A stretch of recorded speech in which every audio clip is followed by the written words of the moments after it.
10 years ಅಲ್ಲಿ ನಾನು first time ಇಷ್ಟೊಂದು ಫ್ಲಡ್ ಆಗಿರೋದನ್ನ ನೋಡಿರೋದು. ಆಮೇಲೆ ಸಿಟಿನಲ್ಲಿ ಚೈನಾದಲ್ಲಿ ಸಿಕ್ಕಾಪಟ್ಟೆ ಫ್ಲಡ್ ಆಗುತ್ತೆ. ಬೆಳಗ್ಗೆ 5:45 6 ಗಂಟೆ ಸಮೀಪದಲ್ಲಿ ಸಿಕ್ಕಾಪಟ್ಟೆ ಜೋರು ಗಾಳಿ ಮತ್ತು ಮಳೆ ಬರ್ತಾ ಇತ್ತು. ಏನು ಅಂತ ಇದ್ದು ಕಿಟಕಿನಲ್ಲಿ ನೋಡಿದಾಗ ಆಲ್ಮೋಸ್ಟ್ ಕಂಪ್ಲೀಟಾಗಿ 1 ಅವರಲ್ಲಿ ರೋಡ್ ಬ್ಲಾಕೇ ಆಗೋಗಿತ್ತು. ಸುತ್ತಮುತ್ತ ಒಂದು 3-4 ಕಿಲೋಮೀಟರ್ಸ್ ಕಂಪ್ಲೀಟಾಗಿ ರೋಡ್ ಬ್ಲಾಕ್ ಆಗಿದೆ. ಈ ಸೈಡ್ ಈ ಲೈನ್ ಮಾತ್ರ ಫುಲ್ ಒಂದು 2 ಕಿಲೋಮೀಟರ್ ರೋಡ್ ಅಲ್ಲಿಂದ ಅಲ್ಲಿವರೆಗೂ ಬ್ಲಾಕ್ ಆಗಿದೆ.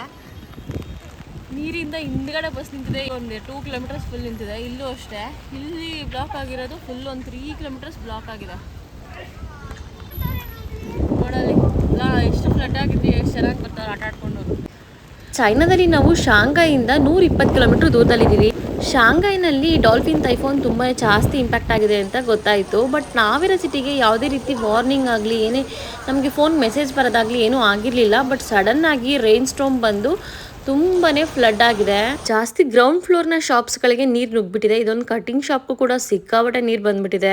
ಇದೇನು ಸಿವಿಯರ್ ಇಂಪ್ಯಾಕ್ಟ್ ಅಲ್ಲ ಅಂತ ಅಂದ್ಬಿಟ್ಟು ಇಲ್ಲಿನ ಜನಗಳೇ ಹೇಳ್ತಾರೆ. ಫಸ್ಟ್ ಟೈಮ್ ಈ ಸಿಟಿಗೆ ಹಿಂಗಾಗಿರೋದು. ನೋಡ್ಬೋದು ಇಲ್ಲಿ ಜನಗಳೆಲ್ಲ ಎಷ್ಟು ಚೆನ್ನಾಗಿ ಗಾಡಿ ಓಡಿಸ್ಕೊಂಡು ಹೋಗ್ತಾ ಇದ್ದಾರೆ ನೀರೊಳಗಡೆ.